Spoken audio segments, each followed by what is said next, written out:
The first thing I remember is the sound of dry needles breaking under my boots as I walked up to that fallen fir, the air thin and cool but carrying the faint sour smell of old sap and wet soil.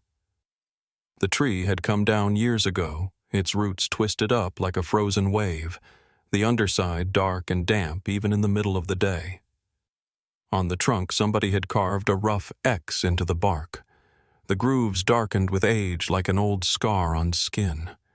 Yellow tape fluttered in the breeze around us, whispering against branches, while the forest itself stood strangely still as if it were listening.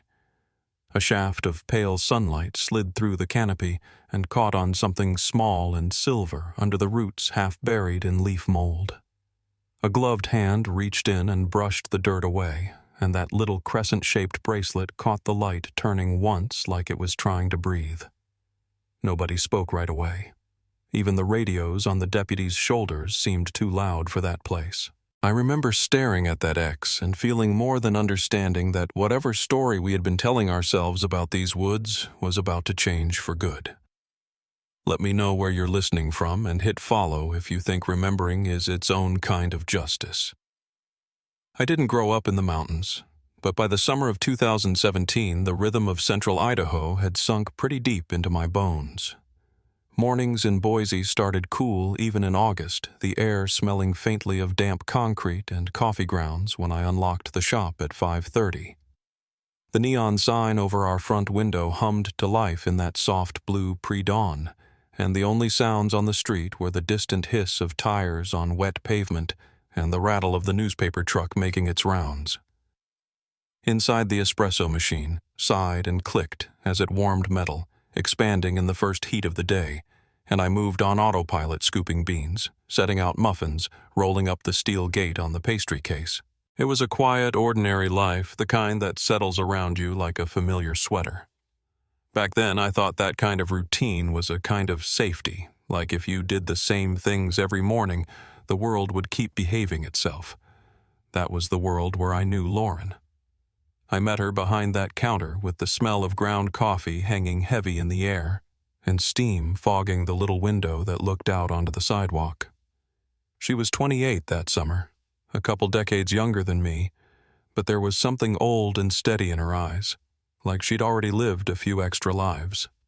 She'd show up to the shop with her hiking boots unlaced and dried dust on the cuffs of her jeans, a camera bag slung crosswise over her shoulder even on days she was scheduled for a double shift. I can still hear the soft clink of that camera when she set it down by the register, the strap frayed from years of use. When the morning rush hit kids in soccer jerseys, hospital staff in scrubs, office workers with their phones already pressed to their ears, her voice cut through the noise, warm and patient. She had this way of saying, "You're good. Take your time." That made people feel like they weren't just another order on the line. Boise in late summer is a strange mix of dry heat and small mercies. By noon, the sun sits high over the foothills and the air feels like it's been baked in a metal pan. But if you step into the shade of an old cottonwood along the river, there's a cool undercurrent, almost sweet, with the smell of wet dirt and algae. On my days off, I like to sit on my tiny apartment balcony and listen to the distant hum of traffic and the occasional siren watching dust float in the strip of light that squeezed between the buildings. Lauren couldn't sit still like that. On her days off, she was already gone before I woke up. Her little hatchback headed north, tires humming over the highway as the city fell away behind her. She chased that other kind of quiet, the one that only exists under tall pines and over clear, cold water. Her father used to drop by the shop sometimes, usually late afternoon, when the heat softened just a little and the sun angled through the front windows. Franklin was tall and still carried himself like he was in uniform, shoulders square, jaw set, the faint smell of motor oil and laundry soap clinging to him. He'd order black coffee, no room, and stand near the end of the bar watching Lauren move through the line with that quiet, measured gaze I recognized from a lot of dads who had seen more than they cared to talk about. She'd tease him, wipe a stray streak of foam off the counter with the back of her hand, and he'd soften just a little his voice dropping when he asked if she'd checked the air in her tires or if she'd packed the emergency kit he gave her. I noticed that last summer those questions came a little more often, that his eyes lingered longer when she mentioned the name of a new trail. If you'd asked me back then what I remembered most about Lauren, I would have said her way with light. She talked about it like it was a living thing. When the shop was slow in that lull after the morning rush and before the lunchtime wave, she'd pull her notebook out from under the counter. It was always smudged with coffee stains and a little sticky from syrup, the paper soft at the edges. She'd sketch the way the sun slid across the foothills at 700 p.m., or write notes about a lake she'd heard of from some passing hiker, mirror still green like a bottle-good reflection line. I can still see her handwriting, tight slanted rows that leaned forward like they were trying to get somewhere.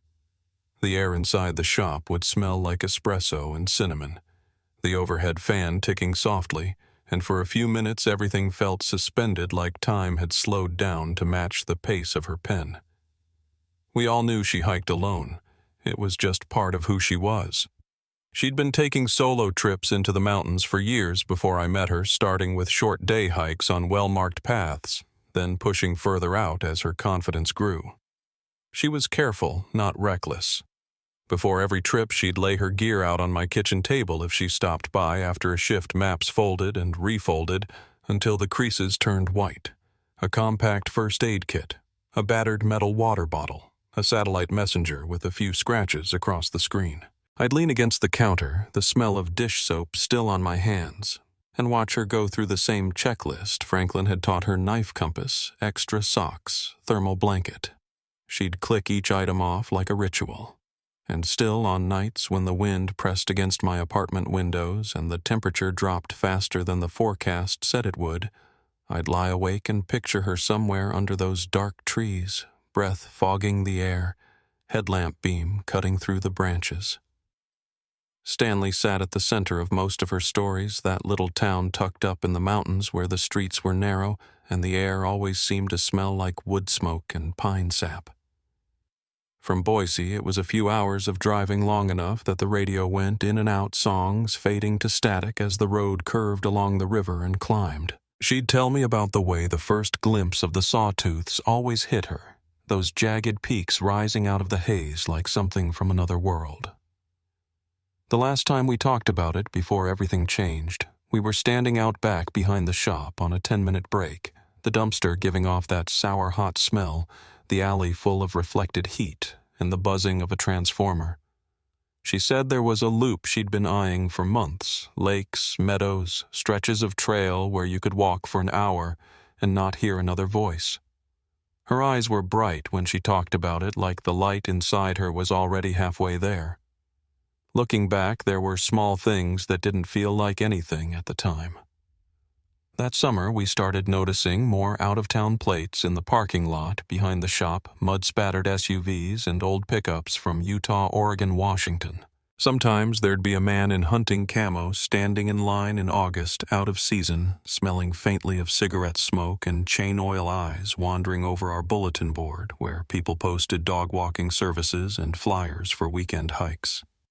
They rarely stayed long, just grabbed their coffee and left the bell on the door jingling as hot air swept in from the street. I remember one morning a guy like that lingered a second too long near the big map we kept on the wall, fingertip tracing the lines of the trails. Lauren watched him just for a heartbeat, her brow tightening before she looked away. I only noticed because her hand paused mid-wipe on the countertop, the rag dripping a little onto the tile. In our little circle at the shop, we had our rituals when someone went out on a trip. It was simple. You text when you get to the trailhead, you text if plans change, you text when you're back in cell range. We all knew the dead spots on the drive north where the bars on your phone dropped away and the world went quiet. I used to joke that I could track Lauren's trips by the silence a message when she stopped for gas. Nothing for a long stretch. Then a ping once she hit the outskirts of Stanley and picked up a stray tower. She'd sometimes send a picture if she could, blurry shots of a trailhead sign or the corner of a lake under gray clouds.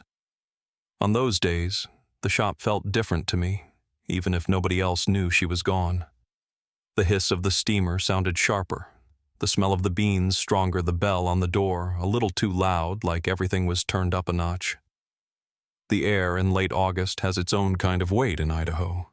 In Boise, it's the kind of heat that makes the asphalt shimmer and the sky look bleached, but up in the mountains, the nights already hold a hint of fall. I remember standing on my apartment balcony one of those evenings, the boards under my bare feet rough and warm from the day, listening to crickets start their slow, steady chorus. Somewhere below, a car door slammed and someone laughed, the sound bouncing between the buildings. I checked my phone again, more out of habit than worry, thumb smearing a faint arc on the screen. The last message from Lauren was still there from the day before, just a simple note about the weather and some lake she'd already fallen in love with. I told myself the reception up there was probably awful. The sky over the city was turning that deep indigo, a single star just visible over the dark line of the foothills, and for the first time, I caught myself listening for a notification that didn't come. That was how that week began for me, with porch lights flicking on up and down my street as the evening cooled, the low hum of an air conditioner rattling 2 floors down, and an empty parking space outside the building where her little car should have been.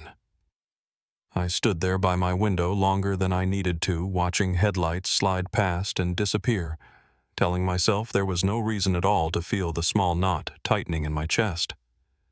It was just a quiet night, that's all it was, too quiet maybe, but in a way I couldn't yet name. I remember the moment the calm started to pull apart, though. At the time I didn't have words for it. It was late evening, the kind where the heat had finally let go, and the air drifting through my apartment window smelled faintly of cut grass and cooling pavement. I'd just finished washing a small stack of dishes, the water still beating across my forearms, when my phone lit up with a notification that wasn't the one I'd been waiting for.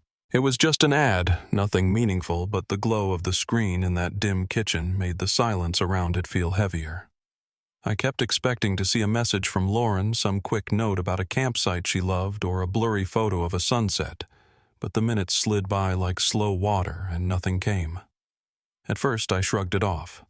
Mountain reception was terrible, and she always said the air up near Stanley seemed to swallow radio waves whole. Still, I found myself wandering between my kitchen and the little balcony as if the view of the street below would somehow explain the quiet. Cars moved in slow intervals, headlights passing over the parked vehicles like soft brushes of light. Somewhere down the block, a dog barked once, short and sharp, then stopped. I tried to shake off the creeping unease, telling myself she was probably already asleep in her tent wrapped in that orange sleeping bag she liked because it reminded her of fall leaves. But every so often I checked my phone again. The screen kept staring back with the same stillness. By the time her shift the next morning rolled around, the air had changed. The sky over Boise was a clean, bright blue, the kind that made the sidewalks glow, and the smell of roasted beans filled the shop as I unlocked the front door. I told myself she'd walk in late, brushing off her jeans and apologizing with that half grin she used whenever she knew she'd stretched things too close. I started the machines, prepped the cups, and watched the front window as the sun rose. But as the minutes passed and the morning customers trickled in, the empty space by the pastry case where she usually leaned against the counter tying her hair back started to feel sharper, more defined. Around 9, her roommate Erin called the shop.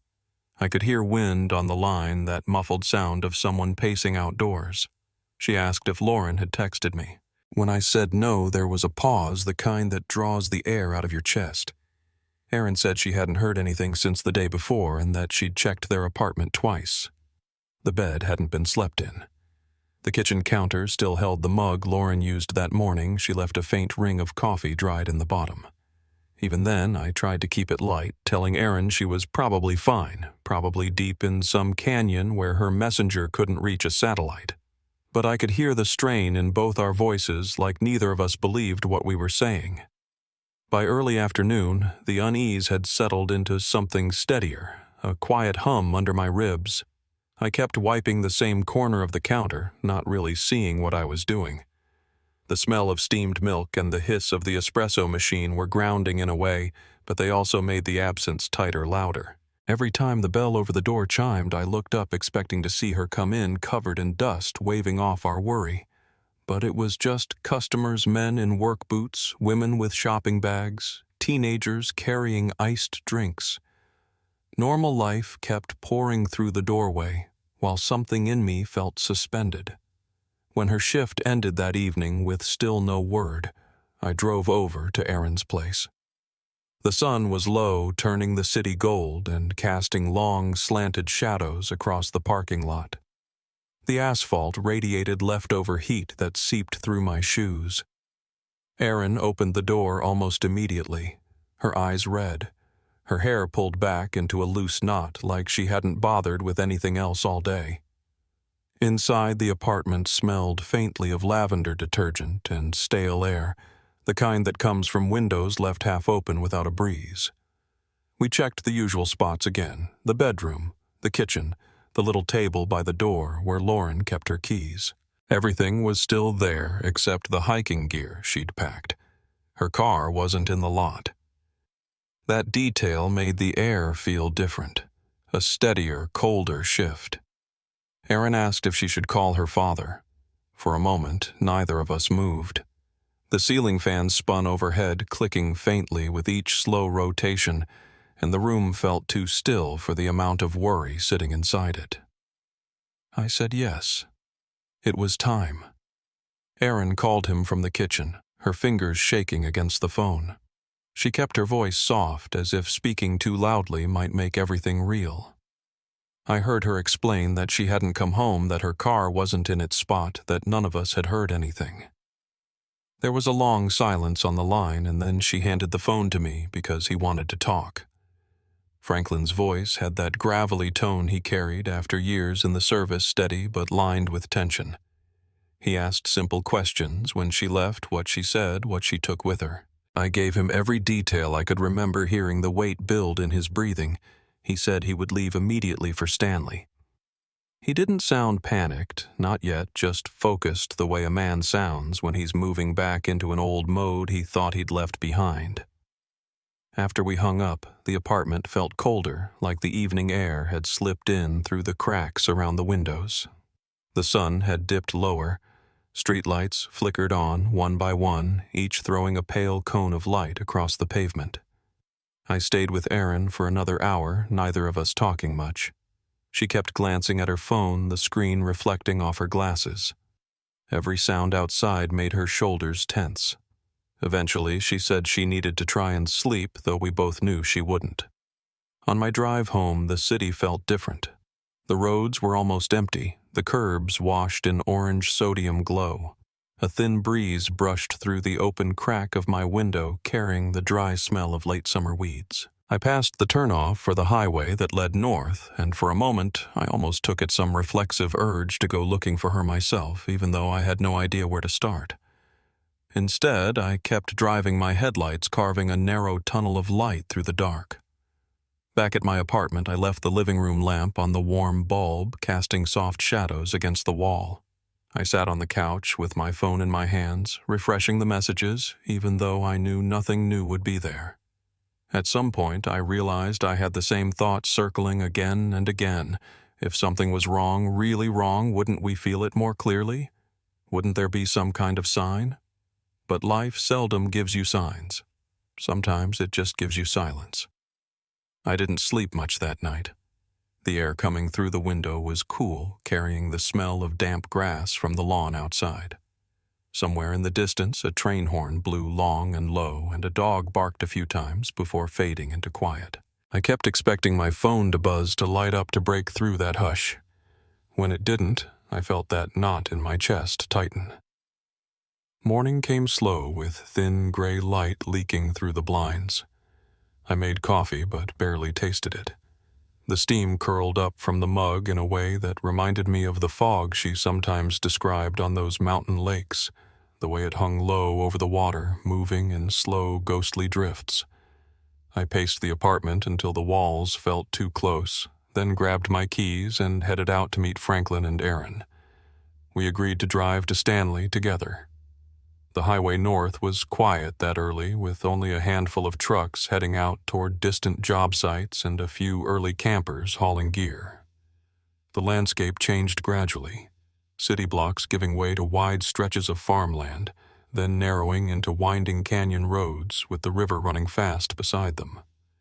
The air through the vents smelled like dust and pine resin. The mountains grew taller as we drove, rising out of the haze like blue-gray silhouettes. When we reached Stanley, the town looked just as it always did, small, calm, framed by those jagged peaks. But something in the air felt off, as if the stillness had a current under it. The three of us stood by the general store parking lot, the gravel crunching under our shoes, and decided to check the trailhead first. The sun was high by then, glaring off the windshields of parked trucks and camper vans. When we pulled into the lot by Pettit Lake, I saw her car immediately. Her little hatchback sat near the far edge, tidy and untouched, a faint coating of road dust on the windshield. The sight of it hit me harder than I expected. There was something too final about it, like the car had been waiting patient and silent long after she walked away from it. Erin covered her mouth with both hands. Franklin just stood there staring at the vehicle as if memorizing every inch of it. The air smelled of warm pine needles and lake water. A gentle chop carried across the surface, making bright flashes where the light hit. Her car was locked. Through the window, I could see her spare clothes folded neatly in the back, her first aid kit tucked beside them, her extra lens case resting on the seat. It was all exactly the way she would have left it. The keys were nowhere in sight. A few feet from the driver's door, I noticed faint depressions in the dirt boot prints leading toward the trees before fading into the stony ground. I crouched down, brushing my fingertips across the dry soil. The imprint had already softened around the edges. Whatever had happened, it wasn't recent. Franklin walked the perimeter of the lot, slowly, his boots grinding the gravel. Now and then he paused, squinting out toward the line of trees. The breeze tugged at the brim of his cap. I could see the old training moving behind his eyes, the methodical scanning, the careful breathing. But beneath that steadiness, there was fear. A quiet, buried fear. Erin tried calling her again, though we all knew it was pointless. The ringtone sounded thin in the tree-filtered air.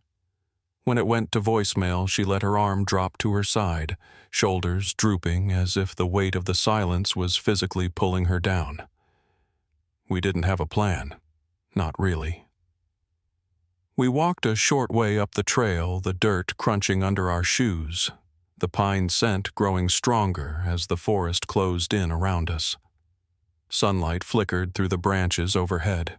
The trail curved gently, but there was no sign of disturbance. No broken branches, no dropped gear, no message scratched into the bark of a tree. Just the sounds of wind moving through high needles and the distant lap of water against the lake's edge.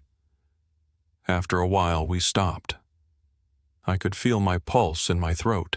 Nobody said it out loud, but it felt like we'd crossed some invisible threshold, that whatever had been simple concern earlier had shifted into something far colder. I watched the dust rising from our footsteps, hanging in the beams of sun like pale smoke.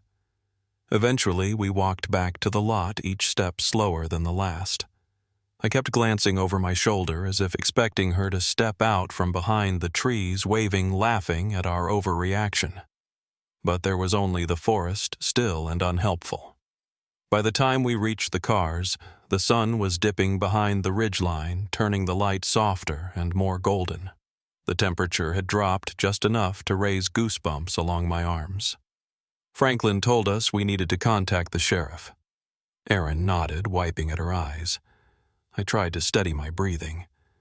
As we stood there gathering ourselves in that fading light, a dust plume rose from the road leading toward the lake. A county cruiser eased into the lot headlights, cutting straight lines across the gravel. The engine idled low. The door opened and a deputy stepped out slowly, his radio crackling faintly at his shoulder. He took off his hat as he walked toward us, and in that small gesture, in the solemn way he held it against his chest, I felt the last bit of denial slip away, leaving only the cold, widening dread of what would come next. The search began before the sun had fully cleared the ridge, when the air still held that cold bite you only feel in the mountains at dawn. I remember the smell of wet pine drifting in from the tree line, and the faint crunch of gravel as more cruisers rolled into the parking lot. Their headlights cut long, pale beams across the ground, catching motes of dust that shimmered like floating ash. A deputy I didn't recognize stepped out, his breath clouding in the morning light, and he moved with a certain quiet purpose that told me this was no longer just a worried family looking for a late hiker. This had become an official search, whether any of us were ready for that or not. They started by taping off a small section around Lauren's car, though nothing about it looked disturbed. The deputies spoke softly to each other, their radios murmuring with clipped chatter. A ranger from Stanley Tall leaned, smelling of wood smoke and the leather of his old pack, walked the tree line with a flashlight, even though daylight was rising fast. He paused now and then, bending close to patches of ground like he expected to see something the rest of us had missed. Erin hovered near the back of the lot with her arms wrapped tight around her ribs, as if holding herself together was a physical task. Franklin stayed close to the deputies, answering their questions in a low, steady voice, though every so often I saw his jaw tighten. A search dog unit arrived just as the sky took on that muted blue that comes before full daylight. The handlers spoke gently to their dogs, checking their harnesses, tightening straps, smoothing their fur with practiced hands. One of the dogs, an older black and tan shepherd, lifted his head and sniffed the breeze coming off the lake ears, tilting forward with interest. The sound of tags clinking on collars seemed loud in that early stillness. I stood there beside Erin, hands cold despite the rising temperature, and felt the first true weight of what was coming. This wasn't going to be quick, and it wasn't going to be simple. The teams began moving in slow, careful lines, sweeping through the initial section of trail with radios crackling faintly against the rustle of boots on dirt. I followed behind the deputies for a few minutes, not interfering, just trying to keep my breathing steady. The morning light flickered across the trail as the sun filtered through the tall pines, casting long shadows that looked like bars stretching across the path.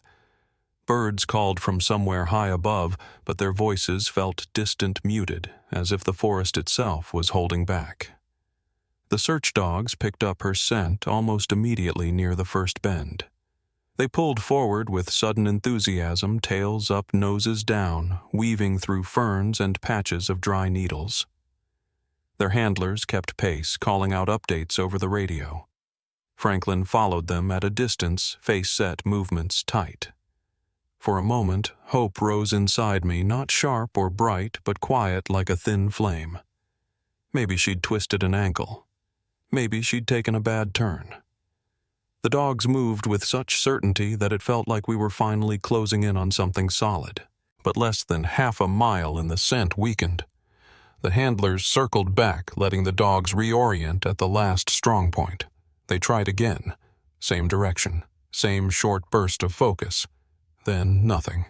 The air around us seemed to still, even the breeze fading, as if the forest had inhaled and never exhaled again. The handlers exchanged glances that weren't unkind, just resigned. This wasn't the first time they'd seen a trail vanish for no clear reason. Farther along, near a rocky rise, one deputy found something that made us stop a fire ring that looked recently used. The stones were still blackened, and a few charred twigs lay scattered around the center. Nearby, a candy wrapper lay half buried in pine duff. When he held it up to the light, Erin's breath caught.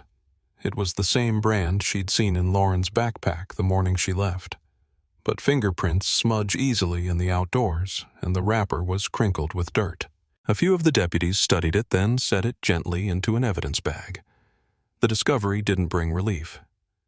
If anything, it sharpened the unease gathering at the edges of our thoughts. Around mid-morning, the sheriff arrived, a tall man with gray at his temples and a radio that never quite stopped hissing. He spread a detailed map across the hood of a county truck, anchoring the corners with rocks. Search grids were drawn over parts of it, neat blocks marked with bright ink. I watched as he traced the general area with one thick finger explaining the layout of the ravines and ridges to the volunteers who'd gathered. The smell of gasoline from the idling vehicles mixed with the warm scent of sap, and the air shimmered slightly with heat rising off the pavement. The volunteers came from everywhere, campers staying near the lake, local ranchers, a few people who'd driven up from Boise after hearing about the missing hiker. One woman wore an oversized sweatshirt and carried a handheld radio clipped to her collar. A younger man tightened the straps on his pack while the sheriff briefed everyone. There was a heaviness in the way people stood, a shared awareness that we were searching for something we desperately wanted to find but were deeply afraid of finding. The sheriff divided the team, sending some up toward the ridge, others to comb the shoreline of the lake, and a handful down toward a narrow valley where runoff had carved deep channels into the earth. I joined a group heading uphill, moving slowly over uneven ground. The trail narrowed to almost nothing, and the forest pressed close around us. Each step stirred the smell of crushed pine needles and the dry mineral scent of granite dust. As the day warmed, the cicadas woke their rising drone blending. The day, everything shifted, started like so many others had during that long stretch of searching, quiet pale with early light, the mountains still holding the night's cold. I remember stepping out of my car at the edge of the trailhead gravel, crunching under my shoes, my breath forming a thin cloud in the chilly air. The forest around Pettit Lake felt muted, almost tired, like it was holding on to something it didn't want disturbed. We'd gathered again with the deputies, volunteers, and rangers, everyone moving with that slow determination of people who had run out of easy explanations. I was pouring myself a cup of lukewarm coffee from the thermos I kept in the trunk when a sharp crackle came through one of the radios, urgent clipped, not the usual chatter. A deputy near the gear truck stiffened, tilting his head as he listened, and in that instant, even before words carried through the speaker, I felt something drop straight through my chest. A sort of gravity, heavy and cold. Then came the words, they'd found something. It wasn't said loudly, but it didn't have to be. Every person within earshot went still, our breaths suspended in the thin morning air. I heard someone ask for the coordinates, the static scratching through the channel like dry branches dragged together. The rangers began pulling caution tape from their packs, the yellow strips hanging from their hands like the start of a terrible ritual. I remember Franklin standing a few feet away, his arms locked tight across his chest, eyes trained on the direction of the voice that came through the radio. He didn't say anything. He didn't have to. All the color had drained from his face. The walk out there felt longer than it was. The deputies led the way along a narrow trail that twisted through tall firs, the air growing cooler and shaded the deeper we went. The scent of pine needles and damp earth filled every breath, grounding and suffocating at the same time. We stepped over exposed roots, slick with morning dew, and the sound of our boots on the packed dirt came in slow, uneven rhythms. I kept noticing little things, the way sunlight flickered through gaps in the branches overhead, the soft flutter of a bird startled by our approach, the metallic jingle of radio gear against a deputy's vest. All those small sounds, but none from the people around me. Not a word. We were close when I smelled the change in the air, an old, musty scent mixed with wet soil. Then I saw it, a line of yellow tape stretched between two trees, catching the light in a faint shimmer. Beyond it, deputies were crouched under a fallen fir, its massive root system lifted into the air like frozen claws. The tree looked like it had been down for years, its bark grayed and rough moss creeping along the edges. For a moment, everything felt strangely far away, like I was watching from behind glass. A detective stood up as we approached, brushing dirt from his gloves. His eyes met Franklin's first, then mine. He didn't say anything right away. Instead, he stepped aside so we could see. That gesture alone told us more than words could have. Under the heavy arch of the uprooted roots in a small hollow shielded from the sun lay the remains of a backpack. The fabric was torn, weathered to a dull, earthy color, but the shape was unmistakable. A lens case sat half buried beside it, the edge still catching faint glints of light. And a few inches away, nudged against a bed of leaves and dark soil, was something pale, something smooth. The world tightened around that one small detail. A deputy knelt and brushed the surface gently, almost respectfully. The pale curve came into focus, a skull fragile-looking soil clinging to its edges. For a split second, the forest went utterly still. No wind, no birds. Just that hollow, awful quiet that has its own kind of sound. My knees weakened. I had to steady myself against the trunk of a nearby tree, the bark rough and cool beneath my palm.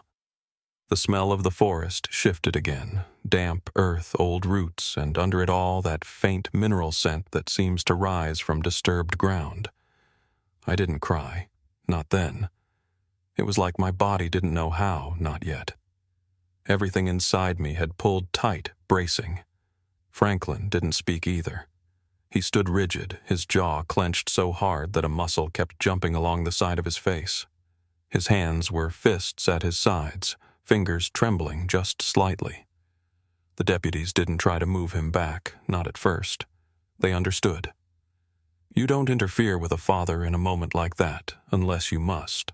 One of the rangers lifted something from the ground near the backpack, a small silver bracelet dulled with dirt and age. It was shaped like a crescent. The breath left my lungs in a painfully quiet rush. I'd seen that bracelet before. She wore it nearly every day, the metal clicking softly against her camera strap when she worked behind the counter or leaned on the register. The ranger held it up for the detective, who nodded once, his face grave. That was the moment it became undeniable. For the next hour, everything moved in slow, deliberate motions. Crime scene markers were placed. Photographs were taken. Evidence bags were opened with the soft crackling of plastic. Deputies spoke in low voices, respectful of the dead and of us standing nearby. The forest watched all of it, tall and silent, the shadows between the trunks turning darker as the sun shifted overhead. At some point, they retrieved the camera buried near the backpack. Mud had coated the body of it, but the shape was whole enough for identification. I remember the detective glancing toward us with a look that held both sorrow and certainty. They didn't need the lab to tell them who they'd found. Every object there was part of her story. When they gently lifted the remains from beneath the tree, I had to turn slightly, focusing on the shifting bands of sunlight across the forest floor. The soft scrape of tools, the muted thud of a deputy's boot repositioning those sounds are still with me. They're light, but permanent. Each one carried a finality I hadn't prepared for. Investigators began discussing the tree, the angle of the fall, the weathering of the bark, the age of the roots. One of them pointed to a rough mark on the trunk. A carved X, deep and old. The lines had darkened over time like they'd been cut years earlier. It stood just above the hollow where she'd been found. That mark looked wrong there, too intentional, too confident. A piece of purpose carved into a place that should have been untouched. As they examined it, a thought settled over me with a cold weight. This wasn't an accident. And even though the investigators hadn't announced anything yet, something in the woods felt different, as if whatever had happened here had left behind an echo that still clung to the air. They began sealing the area completely. A larger perimeter was marked. More deputies arrived. Radios crackled with clipped instructions. The soft whir of a drone passed overhead as they documented the site from above, its shadow gliding over the pine needles like a dark bird. The temperature had dropped by then, or maybe it only felt that way. My fingers were cold, and when I clasped my hands together, I could feel a faint tremor. When the team finally prepared to move the remains to the medical examiner's vehicle, they asked us to step back. Franklin didn't move at first, but eventually he nodded and walked toward the clearing, the sound of his boots heavy, deliberate.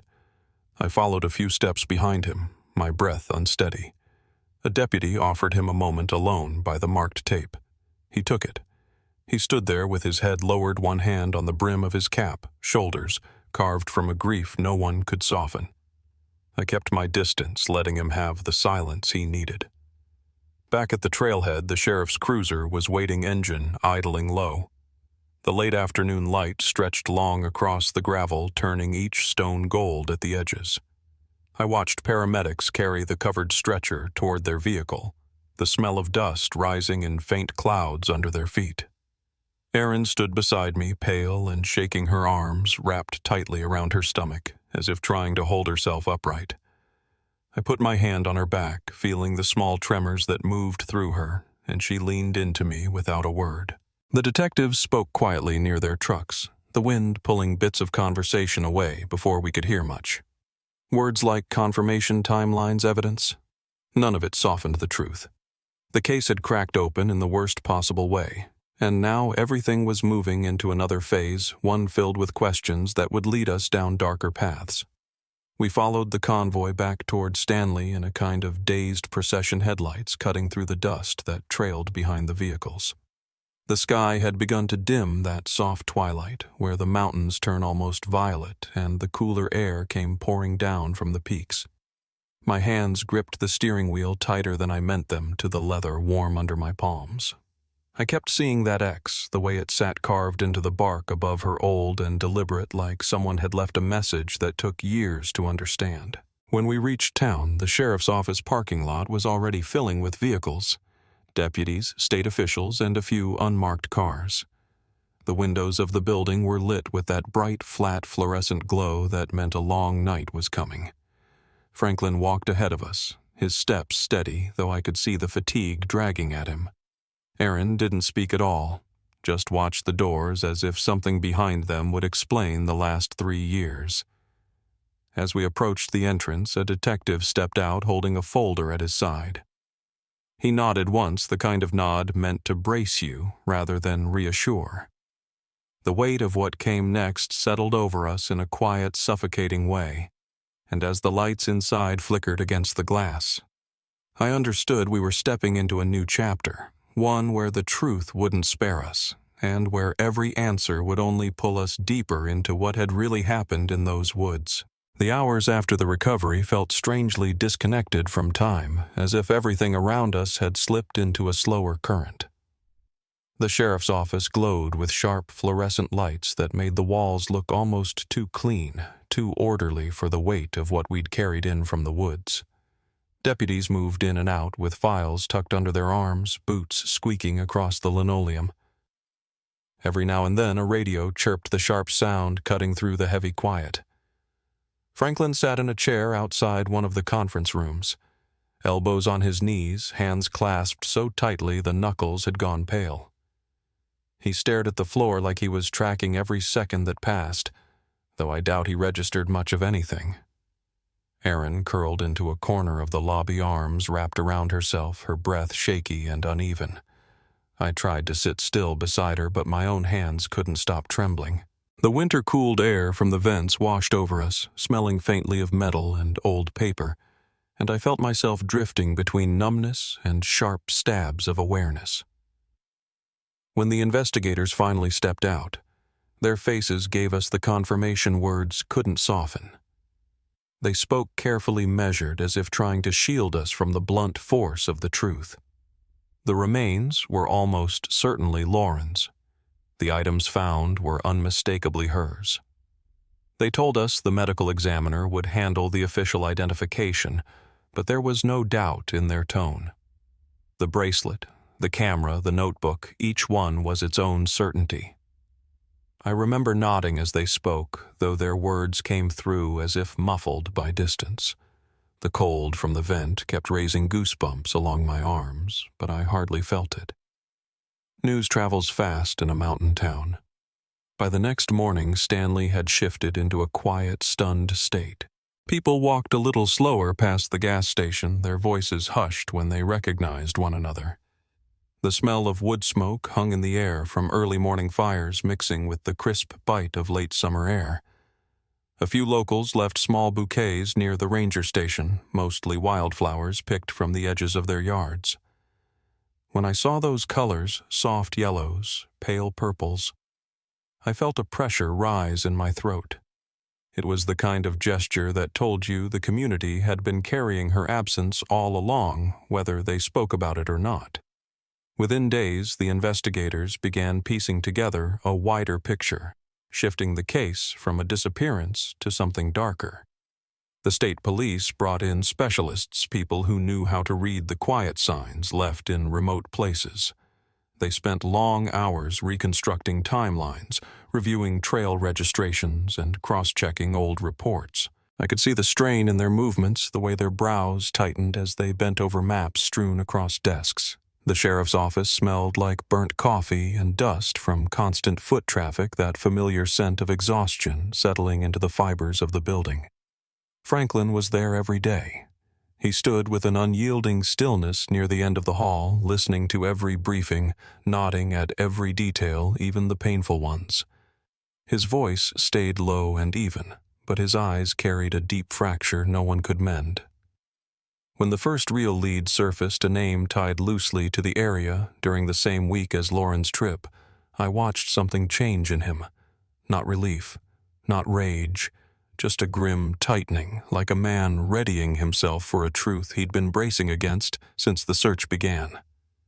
The investigation widened quickly after that.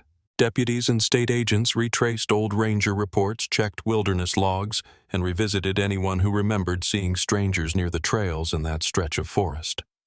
I sat in on a few of the interviews, mostly silent but absorbing everything. The room always smelled faintly of pine from the wooden paneling along the wall, as people described odd encounters. Loners seen drifting through campsites, a quiet man buying gear in town. I felt a quiet chill work its way along my spine. Every account carried that same undercurrent. Something had been watching those woods long before we realized it. When they finally connected enough dots to obtain a warrant for the man they suspected, I followed Franklin to the outskirts of town, where the house sat tucked against a ridge. The morning air had a sharp metallic coolness. Frost clung to the weeds along the driveway, crackling softly underfoot. Deputies moved carefully, voices low, forming a semicircle around the small wooden structure. The man who stepped out to meet them didn't raise his voice or protest. He looked almost like he'd been expecting the knock on his door. His clothing was worn, smelling faintly of smoke and old oil, and his expression held nothing. No panic, no confusion, just a strange calm. Inside his workshop, investigators found items none of us wanted to imagine. I wasn't allowed inside during the initial search, but I remember the faces of the deputies as they emerged one by one. Their silence spoke for them. Later, when we were briefed, we learned about the stash hidden beneath the floorboards. Small personal items wrapped with obsessive care. Memory cards. A dark, battered notebook with sketches and markings. All of it forming a terrible mosaic that tied him to Lauren and to others who had disappeared across the same stretch of forest. The confession came hours after the evidence was laid before him. He spoke calmly, almost academically, as he explained his presence in the woods, the paths he followed, the signs he carved into trees. The room where they questioned him had a faint hum from the overhead lights, and each of his statements seemed to echo against the bare walls, leaving a trace in the air long after he stopped talking. When they asked why, he never offered anything resembling remorse. Just a warped logic that made the temperature in the room feel colder. The state prepared the charges quickly. Homicide, evidence tampering, several counts tied to the artifacts collected from his workshop. The trial drew people from all over the region. The courthouse smelled faintly of old wood polish and the faint citrus from the cleaner used every morning. Reporters stood outside with their notebooks and cameras, though many kept their distance when Franklin arrived each day, giving him the space he deserved. During the proceedings, the man sat expressionless, eyes forward, his posture unnervingly relaxed. Every time they presented a piece of evidence, I felt my chest tighten, like drawing breath was something I had to remember to do. When the verdict finally came, life without the possibility of release, the room settled into a heavy, collective stillness. No applause, no outburst, just quiet acceptance. The man who had done these things didn't react to the sentence. He simply stood as he was escorted away, footsteps echoing off the walls like faint hollow knocks. After he was gone, Franklin rested his hand briefly on the wooden bench beside him, fingers lightly tracing the grain. When he stood up, he carried himself with that quiet strength he'd always had, but the loss sat in his shoulders like a permanent weight. In the months that followed, the world around us resumed its routines, but something in the rhythm had changed. At the coffee shop, the sound of the steamer hissing in the morning air felt sharper somehow. Each customer who walked through the door brought a little more warmth, as if the whole community had silently agreed to hold one another closer. Erin returned to work after a long break, moving a bit slower, more thoughtful.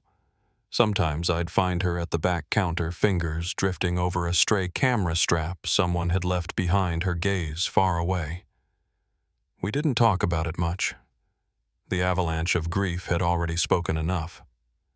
Stanley itself grew quieter. Even on bright days, the air near the trailheads held a kind of stillness that hadn't been there before. The mountains still shone in their rugged beauty, but I sometimes caught myself looking at the tree line longer than I used to, waiting for some movement I couldn't name.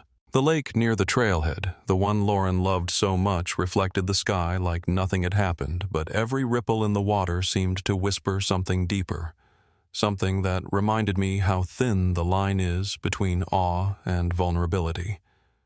I carry pieces of those days with me still. The smell of pine on a cold morning, the way sunlight touched the tops of the trees during our searches, the distant crunch of boots over rocky soil as we walked mile after mile, and that quiet moment in the courtroom when justice was finally spoken aloud, even though justice could never bring her back.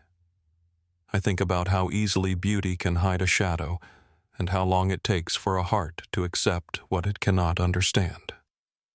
Sometimes on early mornings when Boise is just waking up, I step outside with my first cup of coffee and let the cool air settle on my skin.